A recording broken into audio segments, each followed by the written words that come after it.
क्या आपने कभी सोचा है हम गलत लोगों पर भरोसा क्यों कर लेते हैं? हम बार बार वही गलत फैसले क्यों दोहराते हैं? और सबसे बड़ा सवाल, हम सोचते हैं कि हम सोच रहे हैं, लेकिन क्या सच में सोच रहे होते हैं? सच्चाई ये है कि हमारा दिमाग हमें धोखा देता है। और ये बात कोई मोटिवेशनल स्पीकर नहीं कह रहा। ये कह रहे हैं नोबेल पुरस्कार विजेता मनोवैज्ञानिक डेनियल काहनमैन। उनकी किताब थिंकिंग फास्ट एंड स्लो हमें बताती है कि हमारे अंदर दो दिमाग रहते हैं और पूरी जिंदगी इन दोनों के बीच खींचतान चलती रहती है। कल्पना कीजिए, आपके दिमाग के अंदर एक कमरा है। उस कमरे में दो लोग बैठे हैं। एक बहुत तेज है, बिजली की तरह, बिना सोचे जवाब देता है, हर सवाल का तुरंत उत्तर। और दूसरा धीमा है, शांत है, सोचता है, फिर बोलता है। दोनों हर समय आपके साथ है। आपकी हर बात, हर फैसला, हर प्रतिक्रिया इन दोनों की बातचीत का परिणाम है। पहला किरदार यह वो है जो आपको अचानक ब्रेक लगवाता है जब सामने से गाड़ी आ जाए। ये वो है जो आपको किसी के चेहरे को देखकर तुरंत अच्छा या खतरनाक महसूस कराता है। ये वो है जो बिना सोचे आपको गुस्सा दिला देता है।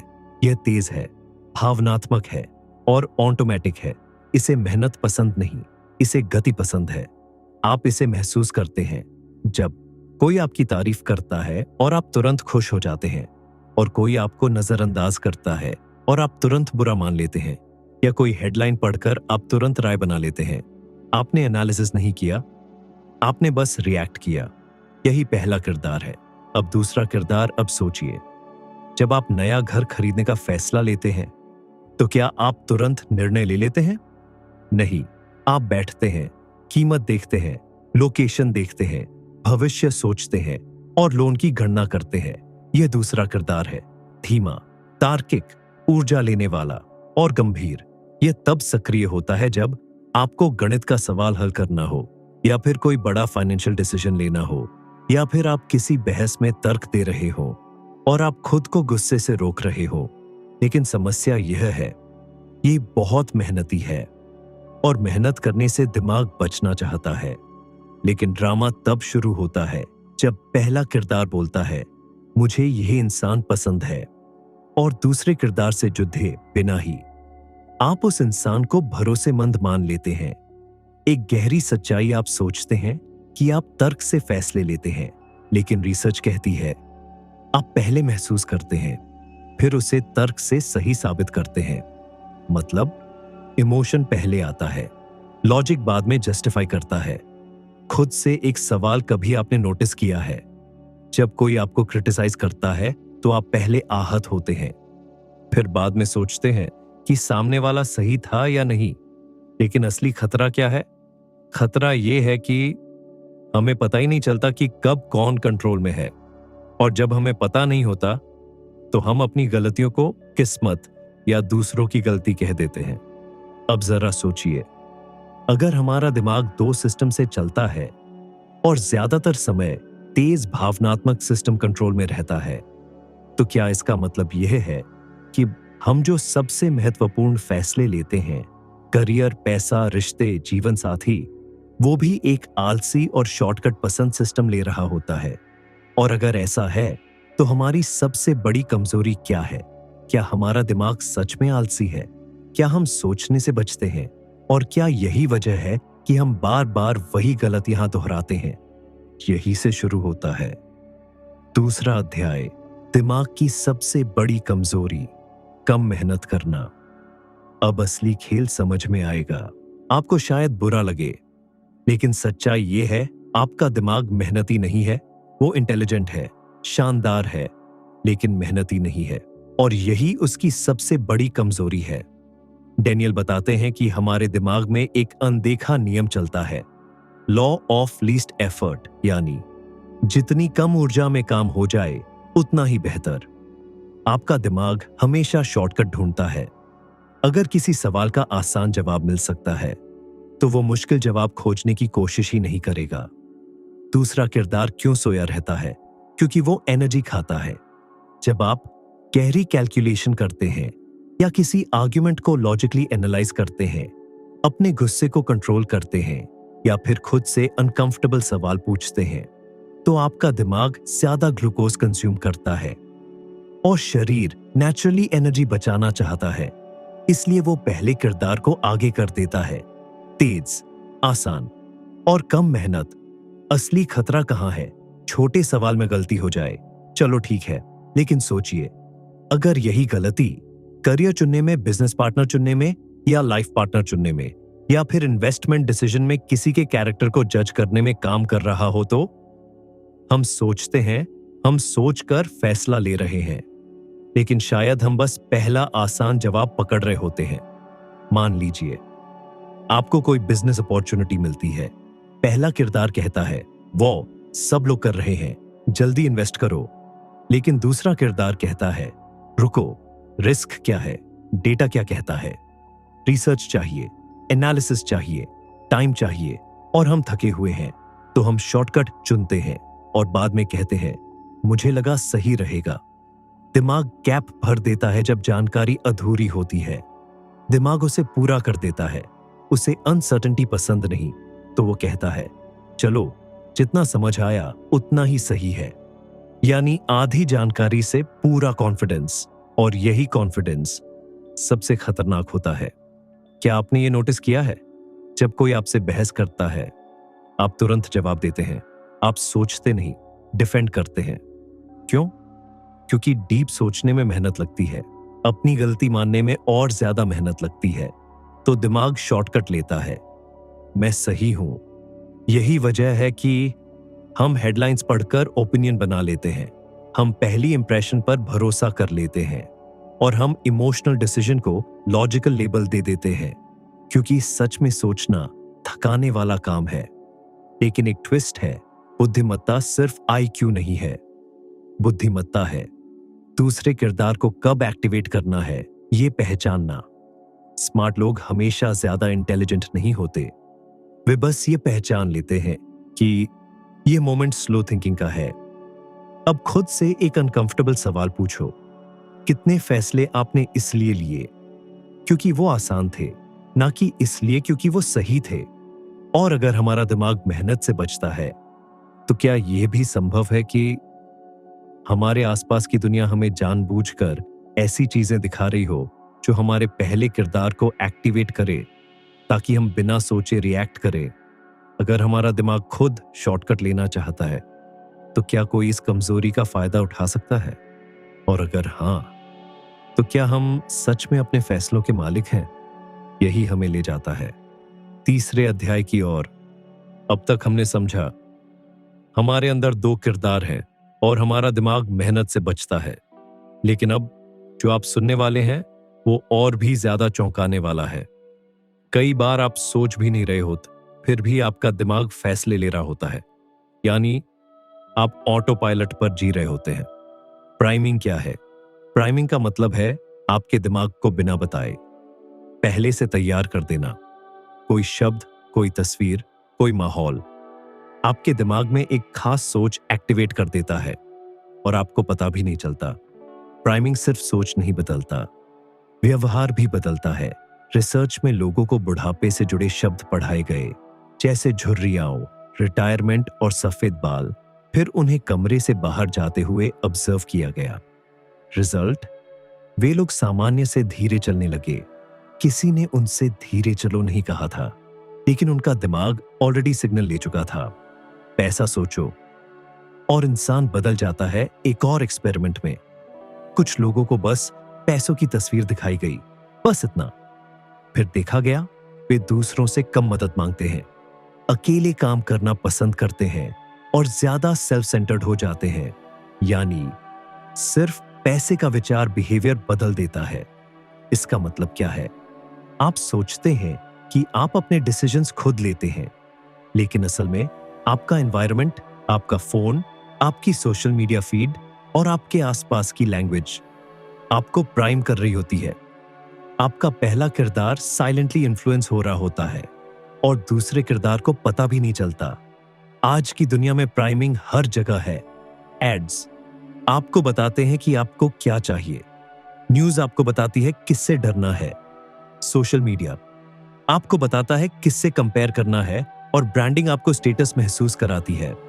आप सोचते हैं ये मेरी पसंद है, लेकिन हो सकता है वो पसंद प्लांटेड हो। इसलिए हम अक्सर कहते हैं मुझे पता नहीं क्यों, लेकिन ऐसा लगा कि यही सही है। वो ऐसा लगा असल में प्राइमिंग का असर होता है। आपको महसूस होता है कि डिसीजन आपका है, लेकिन डिसीजन की दिशा पहले ही तय हो चुकी होती है। असली खतरा यही है, प्राइमिंग इनविजिबल होता है। आपको पता नहीं चलता कि आप इन्फ्लुएंस हो रहे हैं। कोई आपको मजबूर नहीं कर रहा, कोई आपको आदेश नहीं दे रहा, बस छोटे छोटे संकेत आपकी सोच की दिशा बदल रहे हैं। और आप पूरे कॉन्फिडेंस से कहते हैं मैंने सोचकर फैसला लिया है। अब खुद से ये सवाल पूछिए, जब हमारी सोच इतनी आसानी से इन्फ्लुएंस हो सकती है, तो क्या हम लोगों के बारे में जो राय बनाते हैं वो भी सच में हमारी अपनी होती है? या फिर हम किसी की एक छोटी सी बात देखकर, उसके कपड़े देखकर, उसकी आवाज सुनकर उसकी पूरी पर्सनालिटी की कहानी बना लेते हैं? क्या हम सच में लोगों को समझते हैं, या सिर्फ अधूरी जानकारी से दिमाग खुद कहानी बना देता है? यही हमें ले जाता है अगले हिस्से में, अध्याय 4, हेलो इफेक्ट। हम अधूरी जानकारी से पूरी कहानी बना लेते हैं। अब तक हमने देखा दिमाग जल्दी फैसला लेना चाहता है और दुनिया हमें लगातार इन्फ्लुएंस कर रही है। लेकिन अब आता है एक ऐसा जाल जिसमें हम हर दिन फंसते हैं बिना जाने, हेलो इफेक्ट।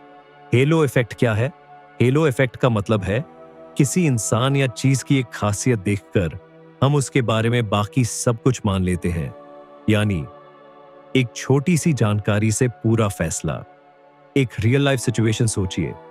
आप किसी पार्टी में जाते हैं, वहां एक व्यक्ति मिलता है, अच्छे कपड़े पहने हुए कॉन्फिडेंस से बात कर रहा है, मुस्कुरा रहा है। बस 5 मिनट में आपका दिमाग फैसला कर लेता है। आप सोचते हैं ये इंटेलिजेंट होगा, ये सक्सेसफुल होगा, ये ट्रस्टवर्दी होगा, ये अच्छा इंसान होगा। लेकिन सच क्या है? आपको उसके बारे में कुछ भी नहीं पता। दिमाग ऐसा क्यों करता है? क्योंकि दिमाग को क्लैरिटी चाहिए, अनसर्टेनिटी उसे पसंद नहीं, तो वह शॉर्टकट लेता है। अगर एक चीज अच्छी है तो बाकी भी अच्छा ही होगा। यही पहले किरदार की चाल है। रिलेशनशिप्स में भी यही होता है। किसी की एक बात हमें अच्छी लगती है, हम सोचते हैं ये इंसान बहुत अच्छा है, फिर हम रेड फ्लैग्स इग्नोर करते हैं। क्यों? क्योंकि हमने पहले ही उसकी पॉजिटिव इमेज बना ली होती है। हम सच नहीं देखना चाहते, हम अपनी बनाई कहानी को बचाना चाहते हैं। मार्केटिंग दुनिया हेलो इफेक्ट का इस्तेमाल करती है। कभी सोचा है ब्रांड्स सेलिब्रिटीज को क्यों हायर करते हैं? क्या एक्टर उस प्रोडक्ट का एक्सपर्ट होता है? नहीं, लेकिन हमारा दिमाग कहता है अगर ये व्यक्ति सक्सेसफुल है तो ये जो यूज कर रहा है वो भी अच्छा होगा। यानी हम प्रोडक्ट नहीं खरीदते, हम उस इमेज को खरीदते हैं। हेलो इफेक्ट का सबसे खतरनाक असर ये हमें गलत लोगों पर भरोसा करवाता है, गलत फैसले करवाता है, गलत अपॉर्चुनिटीज चुनवाता है, और हमें लगता है मैंने सोच समझकर फैसला लिया है। असल में हमने सोचा ही नहीं, हमने बस एक इंप्रेशन को पूरा सच मान लिया। प्रॉब्लम ये नहीं कि हेलो इफेक्ट होता है, प्रॉब्लम यह है कि हमें पता ही नहीं चलता कि हम उसके इन्फ्लुएंस में हैं। हम मानते हैं कि हम लॉजिकल हैं, लेकिन असल में हम इनकम्प्लीट डेटा से फुल जजमेंट बना रहे होते हैं। अब एक अनकंफर्टेबल सवाल, अगर हम सिर्फ एक इंप्रेशन देखकर पूरी कहानी बना लेते हैं, तो क्या हमारे बाकी फैसले भी ऐसे ही शॉर्टकट्स पर आधारित होते हैं? क्या हम हर बार पूरा सच जानकर निर्णय लेते हैं, या दिमाग हर बार आसान रास्ता चुनता है? अगर दिमाग इतना जल्दी जजमेंट बना सकता है, तो वो और कितने शॉर्टकट्स इस्तेमाल करता होगा जिनके बारे में हमें पता भी नहीं। यही हमें ले जाता है अगले और सबसे महत्वपूर्ण हिस्से में, अध्याय 5, ह्यूरिस्टिक्स, दिमाग के शॉर्टकट जो हमें गलत दिशा में ले जाते हैं। अब हम समझेंगे दिमाग फैसले लेने के लिए कौन कौन से हिडन शॉर्टकट्स इस्तेमाल करता है, और कैसे वही शॉर्टकट्स हमारी सबसे बड़ी गलतियों की वजह बन जाते हैं। अब तक हमने देखा दिमाग जल्दी फैसला लेना चाहता है, वो मेहनत से बचता है, वो अधूरी जानकारी से कहानी बना लेता है। लेकिन सवाल है, दिमाग ये सब करता कैसे है? उसके पास कौन सा टूल है जिससे वो इतनी तेजी से निर्णय ले लेता है? इसका जवाब है ह्यूरिस्टिक्स। ह्यूरिस्टिक्स क्या है? ह्यूरिस्टिक्स यानी मेंटल शॉर्टकट्स, ऐसे नियम जो दिमाग ने बनाए हैं ताकि हमें हर बार गहराई से सोचने की जरूरत ना पड़े। ये शॉर्टकट्स बुरे नहीं हैं। अगर ये ना होते तो आप सुबह उठकर भी डिसाइड नहीं कर पाते कि ब्रश पहले करें या पानी पिए। ह्यूरिस्टिक्स हमें फास्ट बनाते हैं, लेकिन वही शॉर्टकट्स हमें गलत भी बना देते हैं। जब दिमाग किसी मुश्किल सवाल का सामना करता है तो वो उसका जवाब नहीं देता, वो सीक्रेटली सवाल बदल देता है। जैसे असल सवाल, क्या यह व्यक्ति इस जॉब के लिए सही है? दिमाग का बदला हुआ सवाल, क्या मुझे यह व्यक्ति पसंद आया? और हम सोचते हैं हमने लॉजिकल डिसीजन लिया है। असल में हमने आसान सवाल का जवाब दिया। आप किसी को प्रेजेंटेशन देते देखते हैं, वो कॉन्फिडेंट है, स्मूथ बोल रहा है। आप सोचते हैं ये एक्सपर्ट होगा, इसे नॉलेज होगी। लेकिन असली सवाल था, क्या इसे सच में नॉलेज है? हमने चेक ही नहीं किया, हमने कॉन्फिडेंस को कॉम्पिटेंस समझ लिया। दिमाग मानता है जो चीज जल्दी याद आती है वही ज्यादा कॉमन है। अगर आप न्यूज में क्राइम्स बार बार देखते हैं तो आपको लगता है क्राइम बहुत बढ़ गया है, भले स्टेटिस्टिक्स कुछ और कहें। क्यों? क्योंकि ड्रामेटिक चीजें दिमाग में स्ट्रॉन्ग मेमोरी बनाती है और दिमाग कहता है जो याद है वही रियलिटी है। दिमाग प्रोबेबिलिटी नहीं समझता, स्टोरी समझता है। ह्यूरिस्टिक्स नंबर्स पर नहीं चलते, ह्यूरिस्टिक्स चलते हैं इमेजेस पर, स्टोरीज पर, इमोशंस पर और रीसेंट एक्सपीरियंसेस पर। यानी हम कैलकुलेट नहीं करते, हम इमेजिन करते हैं। ह्यूरिस्टिक्स कब डेंजरस बनते हैं? जब सिचुएशन सिंपल नहीं होती लेकिन दिमाग फिर भी शॉर्टकट इस्तेमाल करता है। जैसे investment decision, career choice, risk evaluation या मेडिकल डिसीजंस और बिजनेस जजमेंट। जहां एनालिसिस चाहिए वहां इंस्टिंक्ट चला जाता है। इसलिए हम बार बार वही गलती करते हैं। हम सोचते हैं इस बार अलग होगा, लेकिन दिमाग वही शॉर्टकट दोहराता है क्योंकि शॉर्टकट्स कंफर्टेबल हैं, एनालिसिस अनकंफर्टेबल है। दिमाग का असली मकसद क्या है? सच जानना नहीं, दिमाग का मकसद है एनर्जी बचाना और जल्दी कंक्लूजन देना। एक्यूरेसी उसकी प्रायोरिटी नहीं है, एफिशिएंसी है। और यही कारण है कि स्मार्ट लोग भी बार बार इरैशनल डिसीजंस लेते हैं। अब एक गहरा सवाल, अगर हमारा दिमाग शॉर्टकट्स से फैसले लेता है तो क्या हम सच में रिस्क को समझते हैं? क्या हम प्रोबेबिलिटी को सही तरीके से जज कर पाते हैं? क्या हम नंबर्स को वैसे देख पाते हैं जैसे वे वास्तव में हैं? या फिर हम स्टैटिस्टिक्स को भी कहानी की तरह समझ लेते हैं और वही हमें सबसे ज्यादा भ्रमित करती है? यही हमें ले जाता है अगले हिस्से में, अध्याय 6। हम स्टैटिस्टिक्स को समझने के लिए बने ही नहीं हैं। अब हम समझेंगे कि क्यों हमारा दिमाग नंबर्स के सामने सबसे ज्यादा गलतियां करता है और क्यों डेटा होने के बावजूद हम गलत निर्णय लेते हैं। अब तक हमने देखा दिमाग शॉर्टकट्स लेता है, वो जल्दी निर्णय लेना चाहता है, वो कहानियां पसंद करता है। लेकिन अब हम पहुंचते हैं एक और गहरी समस्या पर। हमारा दिमाग नंबर्स के लिए बना ही नहीं है। हाँ, हम टेक्नोलॉजी बना सकते हैं, रॉकेट्स बना सकते हैं, एआई बना सकते हैं, लेकिन प्रायबिलिटी समझने में हम बार बार गलती करते हैं। दिमाग स्टैटिस्टिक्स नहीं, अनुभव समझता है। हम सोचते हैं हम लॉजिकल हैं, लेकिन हमारा दिमाग इवोल्यूशन से बना है, जंगल में सर्वाइवल के लिए, ना कि डेटा एनालिसिस के लिए। उस समय हमें यह नहीं सोचना था इस घटना की संभावना कितनी है, हमें सोचना था भागो या लड़ो। इसलिए आज भी हमारा दिमाग नंबर्स नहीं, सिग्नल्स पर रिएक्ट करता है। एक कॉन्सेप्ट है बेस रेट, यानी किसी चीज के होने की असली ओवरऑल संभावना, लेकिन हम इसे इग्नोर कर देते हैं। जैसे सोचिए एक शहर में 80% टैक्सियां लाल हैं और 20% टैक्सियां पीली हैं। अब अगर आपने लगातार 4 पीली टैक्सियां देख ली, आपको लगता है आज पीली टैक्सियां ज्यादा हैं। रियलिटी, अगली टैक्सी अब भी 80% चांस से लाल ही होगी। लेकिन हमारा दिमाग पैटर्न देखकर कहानी बना लेता है। हम प्रोबेबिलिटी भूल जाते हैं। आपको क्या ज्यादा डेंजरस लगता है? प्लेन क्रैश या लाइफस्टाइल डिजीजेस, अधिकतर लोग प्लेन क्रैश से डरते हैं। क्यों? क्योंकि वो ड्रामेटिक है, न्यूज में आता है, इमेजरी स्ट्रांग होती है, लेकिन statistically plane crash extremely rare है। दिमाग फ्रीक्वेंसी नहीं देखता, दिमाग विविडनेस देखता है। कभी आपने नोटिस किया, किसी का परफॉर्मेंस एक दिन बहुत अच्छा होता है, फिर अगली बार एवरेज हो जाता है। हम सोचते हैं उसने कंसिस्टेंसी खो दी, लेकिन सच में क्या हुआ? वो बस वापस एवरेज पर आया। हर चीज नेचुरली मीन की तरफ लौटती है, लेकिन दिमाग इसे समझ नहीं पाता। हम हर फ्लक्चुएशन को मीनिंग दे देते हैं। नंबर्स हमें कंफ्यूज क्यों करते हैं? क्योंकि नंबर्स एब्स्ट्रैक्ट होते हैं, लेकिन हमारा दिमाग कॉन्क्रीट चीजें चाहता है, जैसे चेहरा या कहानी या फिर उदाहरण या कोई घटना। इसलिए जब डेटा मिलता है, हम उसे कहानी में बदल देते हैं और वही गलती हो जाती है।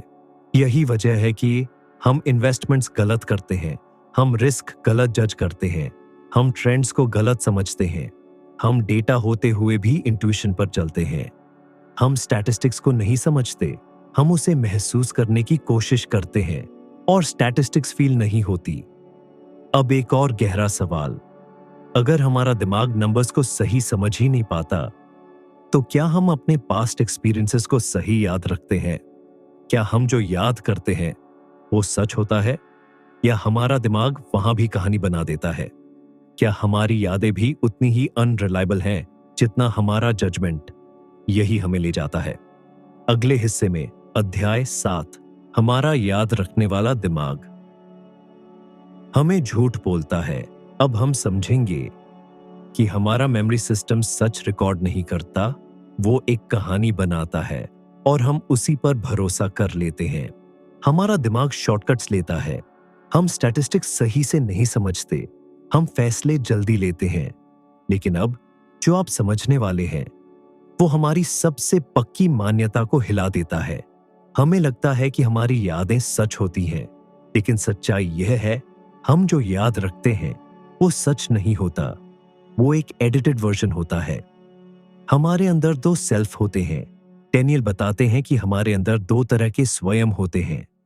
पहला, एक्सपीरियंसिंग सेल्फ, जो इस समय जी रहा है, और दूसरा, रिमेंबरिंग सेल्फ, जो बाद में कहानी बनाता है।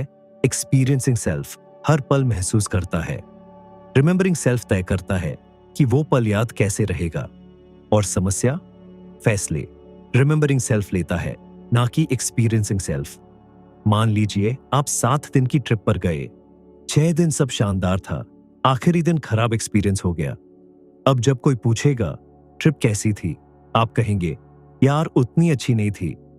पूरा 6 दिन का आनंद आखिरी दिन की वजह से ओवरशैडो हो गया। इसे कहते हैं पीक एंड रूल। हम किसी एक्सपीरियंस को पूरी ड्यूरेशन से जज नहीं करते, हम उसे जज करते हैं सबसे इंटेंस मोमेंट पर, आखिरी मोमेंट पर। बाकी समय दिमाग उसे इग्नोर कर देता है। मेमोरी रिकॉर्डर नहीं है, स्टोरी टेलर है।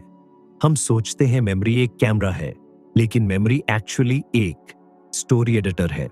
वो कुछ सीन्स काट देता है, कुछ बढ़ा देता है, एंडिंग बदल देता है और इमोशन जोड़ देता है, और फिर हमें वही कहानी सच लगती है। इसका असर हमारी जिंदगी पर क्या होता है? हम फ्यूचर डिसीजंस पास्ट की सच्चाई पर नहीं, पास्ट की एडिटेड स्टोरी पर लेते हैं। हम कैरियर चुनते हैं बेस्ड ऑन सेलेक्टिव मेमोरीज, हम रिश्ते जज करते हैं बेस्ड ऑन इमोशनल स्नैपशॉट्स, और हम खुद को भी गलत समझते हैं। यानी हम फैक्चुअल पास्ट पर नहीं, रिमेंबर्ड पास्ट पर जीते हैं। इसलिए हम बार बार गलत रिपीट करते हैं, क्योंकि हमें असली एक्सपीरियंस याद ही नहीं रहता, हमें उसका सिंप्लीफाइड वर्जन याद रहता है। दिमाग कॉम्प्लेक्सिटी हटाता है और एक साफ कहानी बना देता है, और हम उसी कहानी को सच मान लेते हैं। अब एक बहुत गहरा सवाल, अगर हमारा दिमाग सही सोचता नहीं, सही कैलकुलेट करता नहीं और सही याद भी नहीं रखता, तो क्या हम सच में रैशनल हैं? क्या हम सच में लॉजिक से डिसीजंस लेते हैं, या हम पहले डिसीजन लेते हैं और बाद में उसे सही साबित करने के लिए लॉजिक ढूंढते हैं? क्या हमारा तर्क सच में तर्क है, या बस हमारी फीलिंग्स का वकील? यही हमें ले जाता है अगले हिस्से में, अध्याय 8 की ओर। अब हम उस भ्रम को तोड़ेंगे जिस पर पूरी मॉडर्न दुनिया टिकी हुई है कि इंसान एक रैशनल डिसीजन मेकर है। हमारा दिमाग शॉर्टकट्स लेता है, हम स्टैटिस्टिक्स नहीं समझते, हमारी मेमोरी भी पूरी सच्चाई रिकॉर्ड नहीं करती। लेकिन अब सबसे बड़ा भ्रम टूटने वाला है। हम खुद को क्या मानते हैं, जैसे मैं तर्क से फैसले लेता हूं, या मैं प्रैक्टिकल हूं, या फिर मैं इमोशन में नहीं बहता। लेकिन सच्चाई, हम पहले फैसला लेते हैं और बाद में उसे तर्क से सही साबित करते हैं। कई सालों तक अर्थशास्त्र में माना जाता था कि इंसान एक रैशनल एजेंट है, यानी वह हर डिसीजन से पहले डेटा देखता है, फायदे नुकसान तौलता है, फिर सबसे ज्यादा फायदा देने वाला विकल्प चुनता है। इसे कहते हैं यूटिलिटी थ्योरी। सुनने में परफेक्ट लगता है, लेकिन वास्तविक दुनिया में इंसान ऐसा बिहेव नहीं करता। मान लीजिए आपके पास दो लोग हैं, दोनों के पास आज 50 लाख रुपए है। पहले उसके पास सिर्फ 10 लाख थे, अब 50 लाख हो गए। दूसरा, पहले उसके पास 1 करोड़ थे, अब 50 लाख रह गए। लॉजिक कहता है दोनों के पास बराबर पैसा है, दोनों की खुशी बराबर होनी चाहिए। रियलिटी, पहला खुश है, दूसरा दुखी है। क्यों? क्योंकि हम एब्सोल्यूट नंबर नहीं देखते, हम कंपैरिजन देखते हैं। रिसर्च कहती है 1000 रुपए खोने का दर्द 1000 रुपए पाने की खुशी से ज्यादा होता है, यानी लॉस का इमोशनल इंपैक्ट गेन से 2 गुना ज्यादा होता है। इसलिए हम रिस्क से बचते हैं, हम सेफ ऑप्शन चुनते हैं और हम नुकसान अवॉइड करने के लिए इरैशनल डिसीजन ले लेते हैं। हम लॉजिक से नहीं, पेन से ड्रिवन होते हैं। हम सोचते हैं हम कंट्रोल में हैं, लेकिन हम कंपैरिजन से ड्रिवन हैं। हम लॉस से डरते हैं, हम फ्रेमिंग से इन्फ्लुएंस होते हैं।